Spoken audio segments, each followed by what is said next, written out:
बच्चों, आज हम लोग 11th क्लास की फिजिक्स में ठोसों के यांत्रिक गुण का जो चैप्टर चल रहा है उसमें आज हम लोग लेक्चर नंबर 2 पढ़ने जा रहे हैं। और आज हम लोग पढ़ेंगे प्रतिबल यानी स्ट्रेस के बारे में। इसके पहला जो वीडियो हमारा था इसमें हमने प्रत्यास्थता का इंट्रोडक्शन दिया था, जिसमें बताया था कि विरूपक बल क्या होता है, प्रत्यानयन बल क्या होता है, प्रत्यास्था किसे कहते हैं और प्रत्यास्था के आधार पर पदार्थों को कितने वर्गीकरण में विभाजित किया गया, और साथ में भी बताया था कि प्रत्यास्था का कारण क्या है।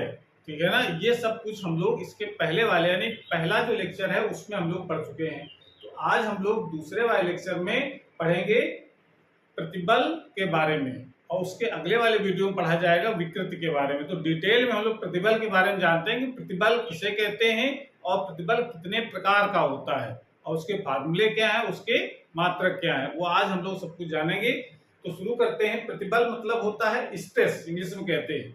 और स्ट्रेस समझते हैं, अगर सीधे सीधे हिंदी रूपांतरण किया जाए तो स्ट्रेस मतलब होता है तनाव। तो यहाँ पर भी तनाव है, लेकिन कौन सा तनाव है ये जरा आपको समझना है। तो स्ट्रेस मतलब होता है कि जब किसी वस्तु पर बाह्य बल यानी विरूपक बल लगाया जाए। विरूपक बल हमने बताया था पिछले वाली क्लास में। विरूपक बल मतलब होता है कि ऐसा बाह्य बल जो किसी वस्तु के आकार या रूप में परिवर्तन कर देता है या दोनों परिवर्तन कर देता है, तो उसको हम लोग विरूपक बल कहते हैं। तो जब किसी वस्तु पर विरूपक बल लगाया जाए, जैसे एग्जांपल देखिए, जैसे मान लेते हैं एक हमारे पास एक तार है और उस तार का जो क्रॉस सेक्शन एरिया है वो मान लेते हैं ए है।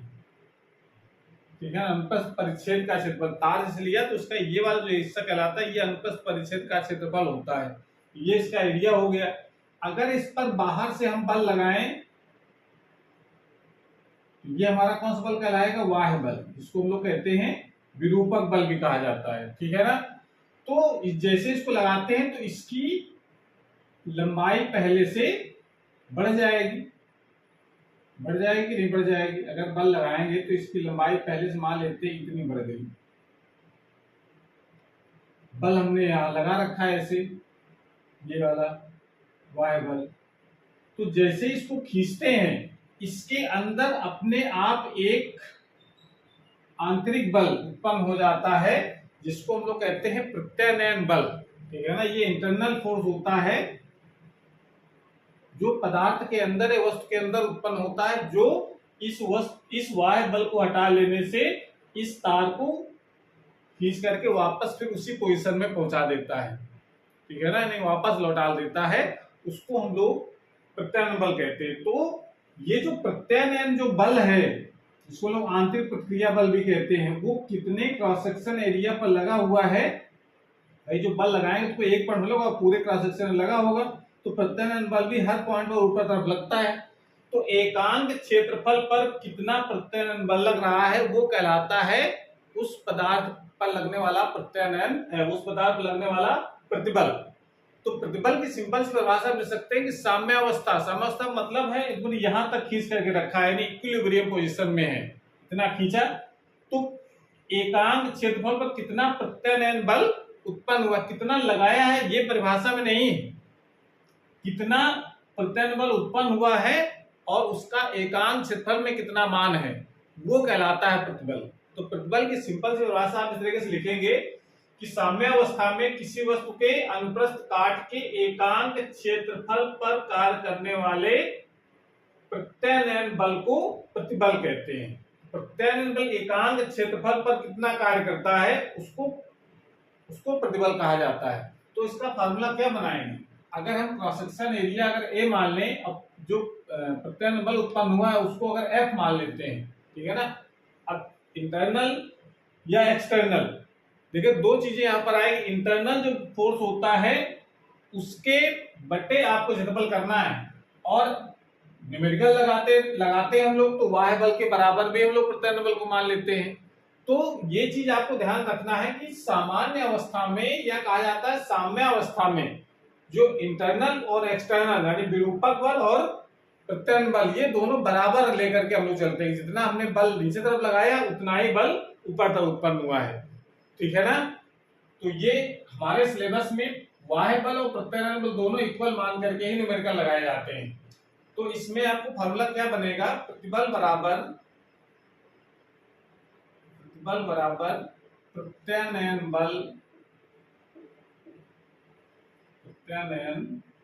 बल बटे क्षेत्रफल। कौन सा क्षेत्रफल लेना है यहाँ पर, अनुप्रस्थ काट का क्षेत्रफल, अनुप्रस्थ काट का क्षेत्रफल। और साम्यावस्था में, इसे ध्यान रखना है, न्यूमेरिकल के लिए बहुत इंपॉर्टेंट चीज, साम्यावस्था में जो प्रत्यानयन बल होता है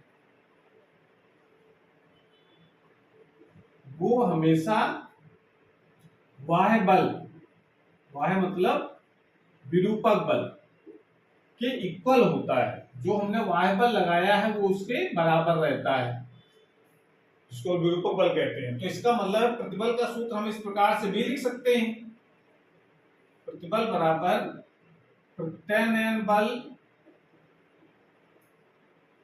बटे क्षेत्रफल, या इसको हम लोग प्रत्यानयन बल को बाह्य बल भी कह सकते हैं या विरूपक बल कहा जा सकता है। तो यहाँ पर हम लोग बाह्य बल भी किया जा सकता है। ये आपको अपने सिलेबस के अनुसार प्रत्यानयन बल और विरूपक बल यानी बाह्य बल ये हमेशा इक्वल ही लेकर के सॉल्व करते हैं, ये ध्यान रखना है पॉइंट। लेकिन एक्चुअल जो परिभाषा है वो बाह्य बल से नहीं दी जाती है, वो दी जाती है प्रत्यानयन बल से। लेकिन न्यूमेरिकल के लिए आपको बाह्य बल और प्रत्यानयन बल को बराबर करना वाले, बाह्य बल के लिए हमने बांट लटकाए हैं 10 ग्राम के या 10 किलोग्राम के, तो 10 जी या m द्रव्यमान का है तो mg, तो mg अपान एरिया हो जाएगा, ठीक है ना। जितना एक्सटर्नल फोर्स उतना ही प्रत्यानयन बल। इसके आधार पर ये फार्मूला आपको याद रखना है, न्यूमेरिकल के लिए इंपॉर्टेंट फार्मूला है। तो प्रत्यानयन बल के बारे में आपको इतना जानना है कि एकांक क्षेत्रफल पर कार्य करने वाले आंतरिक प्रतिक्रिया बल को प्रतिबल कहते हैं। सिंपल सी परिभाषा आपको ये याद रखनी है।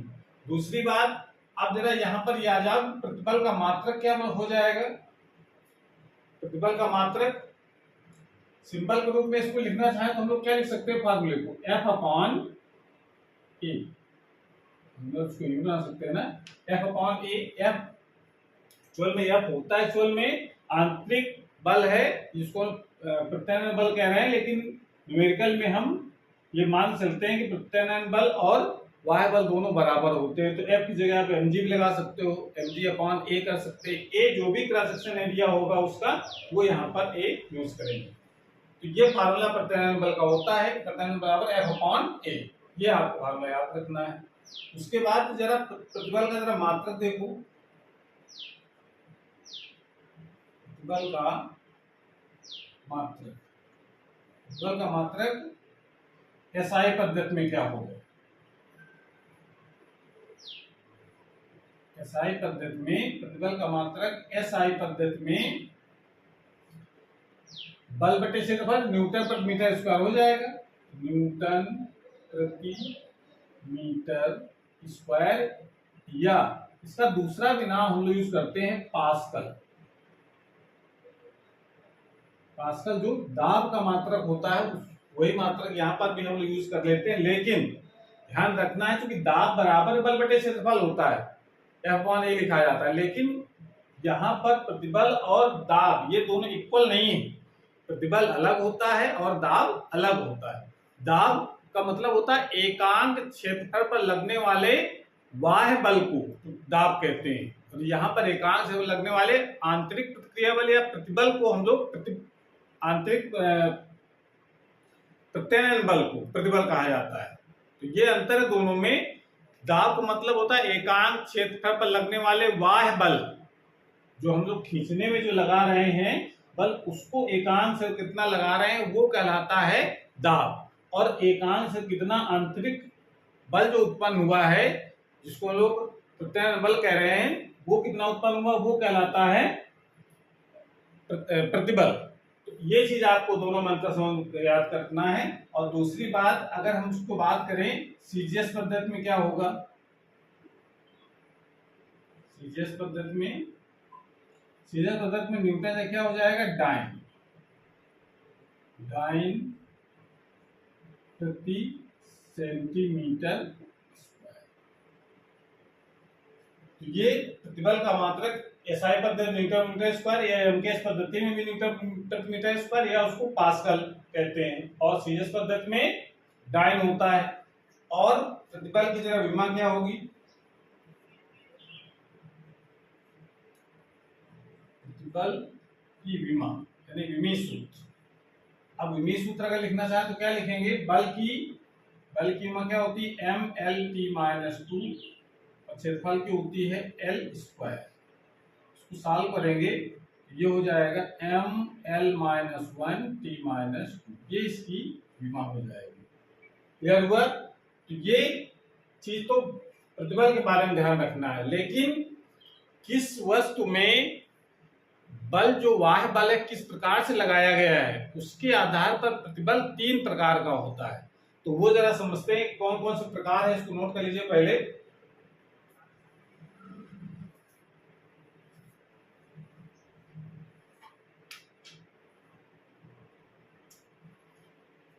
बाह्य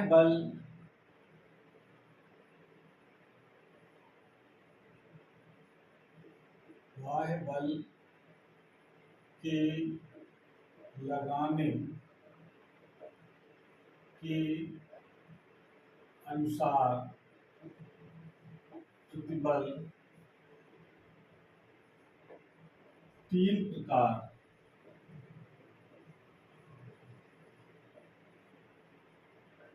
प्रकार का होता है। कौन कौन से 3 प्रकार है जरा ये समझो। प्रतिबल 3 भागों में विभाजित किया गया है। एक होता है अनुदैर्ध्य प्रतिबल।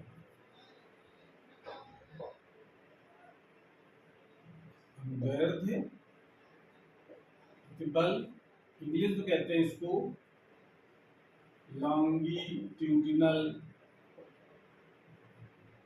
स्ट्रेस। दूसरा इसका प्रकार है अभिलंब प्रतिबल।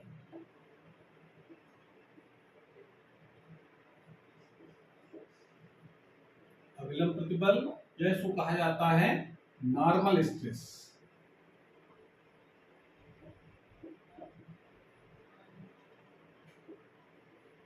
और तीसरा प्रकार है स्पर्श रेखीय प्रतिबल।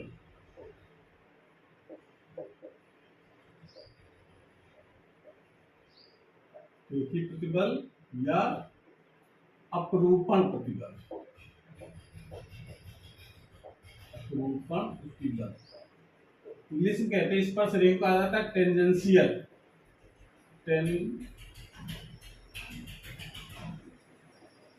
Tangential stress.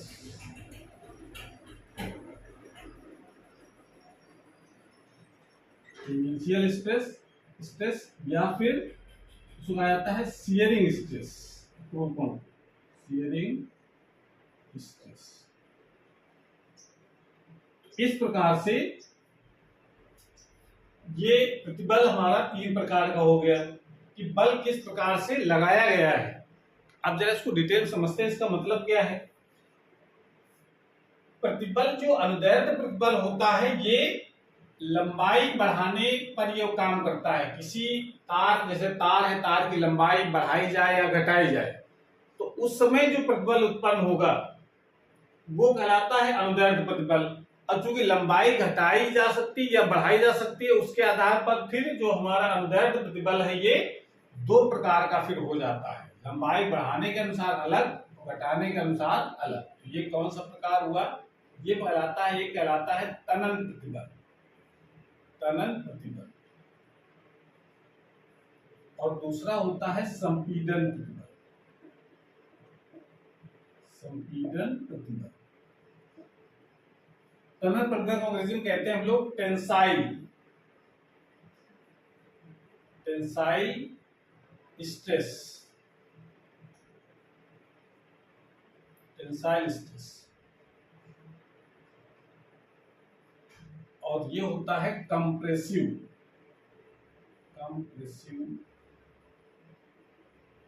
स्ट्रेस। इस प्रकार से ये अनदैर्ध्य प्रतिबल तो दो प्रकार का होता है, लेकिन अभिलंब प्रतिबल और स्पर्श रेखा पर इसके कोई प्रकार नहीं होते। तो अब जरा इनको जरा डिटेल में समझते हैं, इनकी परिभाषाएं और फार्मूले। तो एक ही फार्मूला होता है, बल बटे क्षेत्रफल F/A। कैसे, किस जगह कैसा फार्मूला यूज करना है, ये जरा समझना है हम लोगों को। तो इसको जरा बना लीजिए फ्लो चार्ट। एक प्रतिबल तीन प्रकार का होता है, एक अनदैर्ध्य प्रतिबल, इसको कहते हैं लॉन्गिट्यूडिनल स्ट्रेस, दूसरा होता है अभिलंब प्रतिबल यानी नॉर्मल स्ट्रेस, और तीसरा होता है स्पर्श रेखी प्रतिबल, या उसका दूसरा नाम होता है अपरूपण प्रतिबल भी कहते हैं। इंग्लिश में इसके नाम होते हैं स्पर्श रेखी को कहा जाता है टेंजेंशियल स्ट्रेस, और अपरूपण कहा जाता है शियरिंग स्ट्रेस। तो ये जरा पहले ध्यान रखना है कितने प्रकार का प्रतिबल होता है। उसके बाद इनकी परिभाषाएं भी हम लोग जानते हैं, इसको जरा नोट कर लीजिए। पहले अनदैर्ध्य प्रतिबल का मतलब होता है कि जब किसी वस्तु पर बल इस प्रकार से लगाया जाए कि या तो उसकी लंबाई घटे या बढ़े। जैसे एग्जांपल तो आप देखो, जैसे तार है, ठीक है ना, तार अगर है तो तार पर अगर हम बल लगाएं, मान लो कोई तार हमारे पास इस तरीके का है, तो अगर हम इस पर खींचने वाला बल लगाएं इस तरफ, तो अंदर तरफ अपने आप एक बल उत्पन्न हो जाएगा जो उसको वापस लाएगा, जैसे हम बाहर वाला बल हटा लेंगे। भाई प्रत्यास्थता का मतलब यही होता है कि जैसे भी वो हटा ले जाए बस अपनी पूर्व अवस्था में आ जाए। तो जब लंबाई, इसको जब हम खींचेंगे तो लंबाई बढ़ेगी, ठीक है ना। तो मान लेते हैं हमने इसको खींचा और इसकी लंबाई बढ़ करके हो गई इतनी,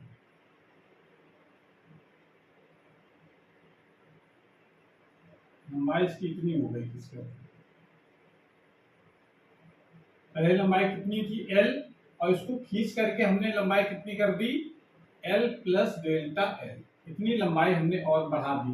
तब बढ़ाई जब हमने इसको बाहर से फोर्स लगाया है तब, ठीक है ना। जब बाहर से फोर्स लगाया से लंबाई बढ़ गई तो अंदर तब आंतरिक प्रतिक्रिया बल यानी प्रतिबल उत्पन्न हो जाएगा। उत्पन्न हो जाएगा कि नहीं हो जाएगा। जो जैसे बल हटा लेंगे वस्तु ये फिर अपनी पूर्व अवस्था में आ जाएगी। तो ये ऐसा पोजीशन हो सकता है, या फिर बल इस प्रकार से लगाया जाए क्षण पर कि ये इसको कंप्रेस करे, दबाए।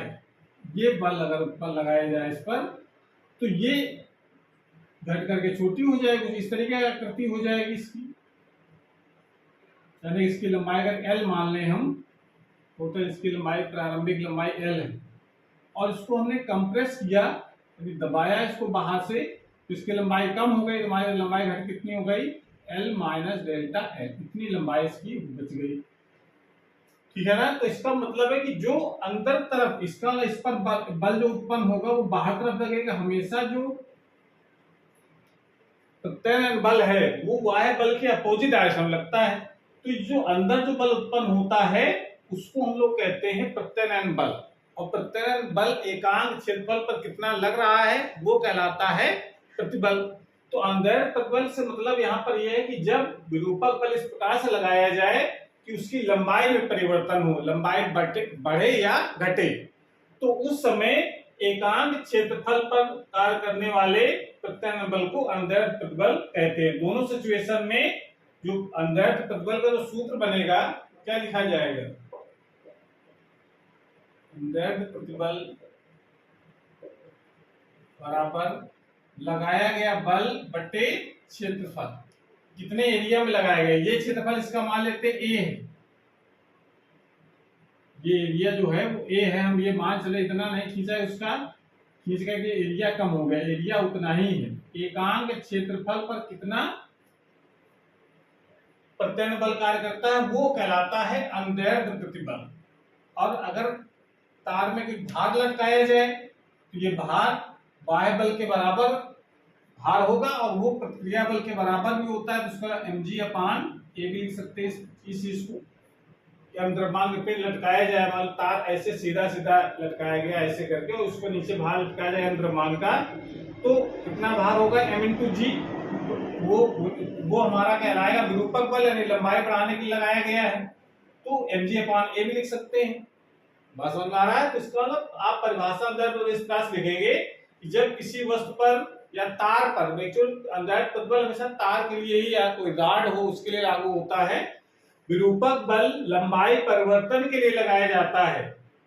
ये ऐसा टेढ़ा ना करने के लिए नहीं, लंबाई या तो घटे या तो बढ़े, उस समय के लिए बात कर रहे हैं। तो वस्तु के अनुप्रस्थ काट के एकांक क्षेत्रफल पर कार्य करने वाले प्रत्यानयन बल को अंदर प्रतिबल कहते हैं।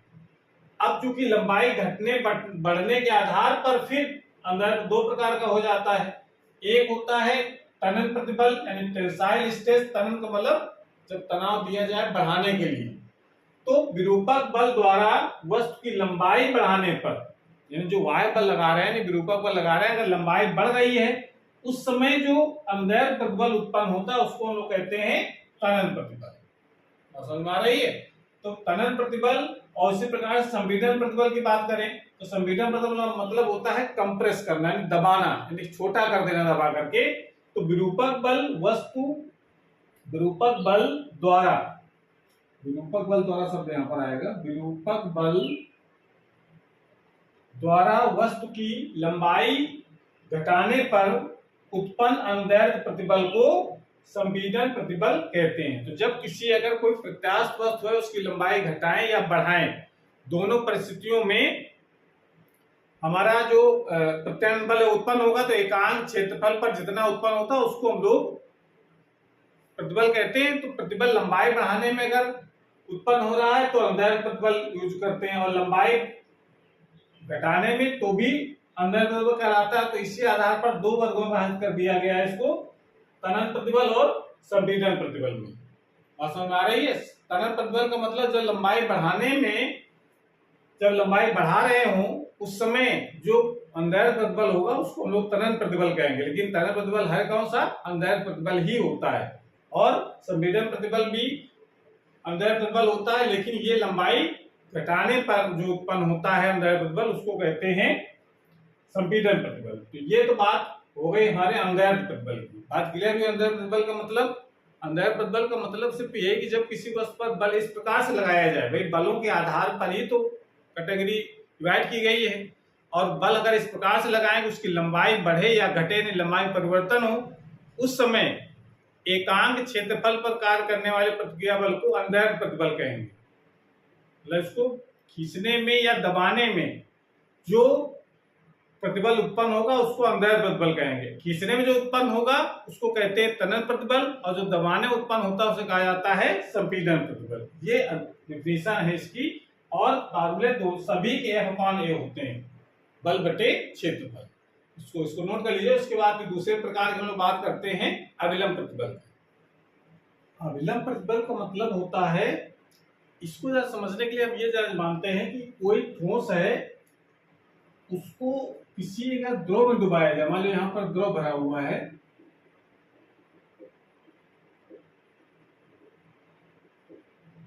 और इसमें किसी ठोस को, यानी आप समझो गेंद को हमने यहाँ पर डुबा दिया, और जब डुबाएंगे तो ये पता है कि जब कोई भी ठोस किसी द्रव में डुबाया जाता है तो द्रव उस पर बाहर से एक बल लगाता है। तो यहाँ पर इसका चारों दिशाओं से इस पर एक बल लगना शुरू हो जाएगा। तो इसका जो आकार है वो थोड़ा छोटा हो जाएगा नहीं हो जाएगा, ये बाहर इस पर बल लगेगा तो ये इसका आकार छोटा हो करके मान लेते इतना हो जाता है, तो इसका आयतन कम हो गया, ठीक है ना। तो आयतन परिवर्तन के समय जो प्रतिबल उत्पन्न होगा उसे कहा जाता है अविलंब प्रतिबल। और इसको समझने के लिए देखो हमने क्या लिखा है, जब किसी ठोस को किसी द्रव में डुबाया जाता है तो द्रव वस्तु पर सभी दिशाओं में बल लगाता है। कौन लगाता है? द्रव। ये बाहर क्या भरा हुआ है? ये द्रव है ये। तो द्रव उस पर बल लगाएगा, तो एक वस्तु के एकांक क्षेत्रफल पर लगने वाले अविलंबवत बल को, बल यहाँ पर हम लोग जो बल शब्द यूज कर रहे हैं अविलंबवत बल, उसको क्या कह सकते हैं? दाब। क्योंकि बल बटे क्षेत्रफल दाब होता है। तो अभी इसके पहले अंदैर्ध्य प्रतिबल या प्रतिबल की परिभाषा में हम लोगों ने पढ़ा था F/A, तो वहां पर हम लोग उसको दाब नहीं कर सकते थे। लेकिन ये जो अविलंब प्रतिबल होता है, क्योंकि अविलंबवत बल कार्य करता है इस पर, तो एकांक क्षेत्रफल पर कार्य करने वाले अभिलंबवत बल को हम लोग अभिलंब प्रतिबल कहते हैं। तो अभिलंब प्रतिबल का मतलब सूत्र क्या बन जाएगा इसका, अभिलंब प्रतिबल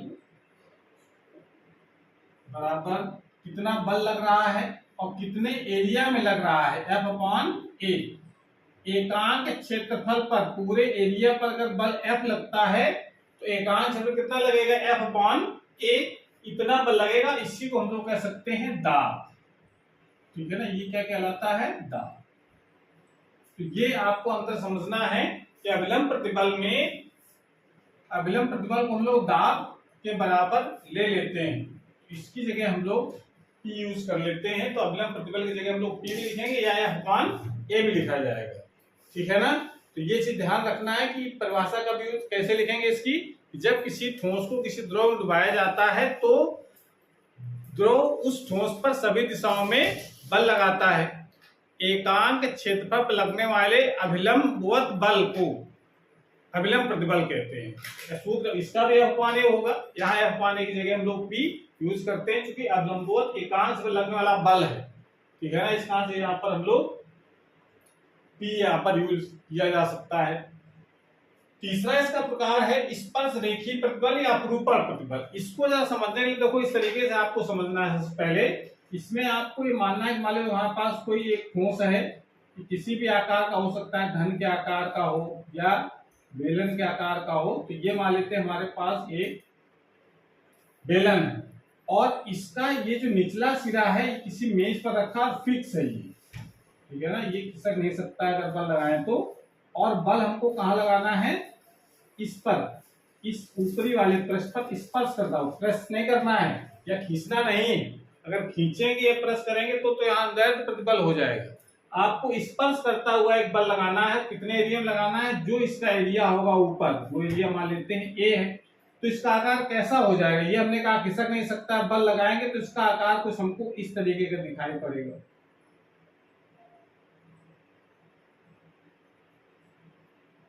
ऐसा। यानी ये जो बल लगा F किस एरिया पर लगा है, A एरिया पर। तो ये स्पर्श करता हुआ जो बल लगाया जाता है और कितने एरिया में लगा है उसका जो अनुपात होता है उसे कहा जाता है स्पर्श रेखीय प्रतिबल या उसको अपरूपण प्रतिबल कहा जाता है। बात समझ में आई? मतलब परिभाषा कैसे लिखेंगे इसकी, किसी ठोस के पृष्ठ पर लगाए गए स्पर्श रेखीय बल, स्पर्श रेखीय बल लगाना है दूसरे वाले सिरे को फिक्स करते हुए, तथा पृष्ठ के क्षेत्रफल, जितने पृष्ठ पर ये फोर्स लगा है, जिस पृष्ठ पर फोर्स लगा है जो हमने लगाया है इसको टेढ़ा करने के लिए, उस पृष्ठ का जो क्षेत्रफल है के अनुपात को अपरूपण प्रतिबल कहते हैं। तो ये परिभाषा थी इसकी, तीनों प्रकार की, अनडायरेक्ट प्रतिबल, अभिलंब प्रतिबल और स्पर्श रेखीय प्रतिबल या अपरूपण प्रतिबल के। और अनडायरेक्ट प्रतिबल भी दो प्रकार के बताया हमने, तनन प्रतिबल और संपीड़न प्रतिबल। तो ये सारे डिफिनेशन आप समझ सकते हैं। सभी के फार्मूले F अपॉन ए ही होते हैं और मात्रक भी सबका न्यूटन प्रति मीटर स्क्वायर या पास्कल और सीजीएस पद्धति में डायन प्रति सेंटीमीटर स्क्वायर होता है। तो प्रतिबल चाहे जिस प्रकार का हो उसका फार्मूला रहेगा F अपॉन ए के बराबर और मात्रक भी न्यूटन प्रति मीटर स्क्वायर या पास्कल यूज करते हैं हम लोग। सीजीएस पद्धति में यूज करना है तो डायन प्रति सेंटीमीटर स्क्वायर यूज करना है। इस तरीके से ये प्रतिबल के बारे में पूरी जानकारी, कितने प्रकार का होता है, क्या उसके फार्मूले हैं, ये सब कुछ आज हम लोगों ने पढ़ा है। अगली क्लास में हम लोग पढ़ेंगे कि विकृत के बारे में, तो विकृत क्या होती है और वो भी कितने प्रकार की होती है। तो अपरूपण प्रतिबल का सूत्र हम लोग लिख सकते हैं,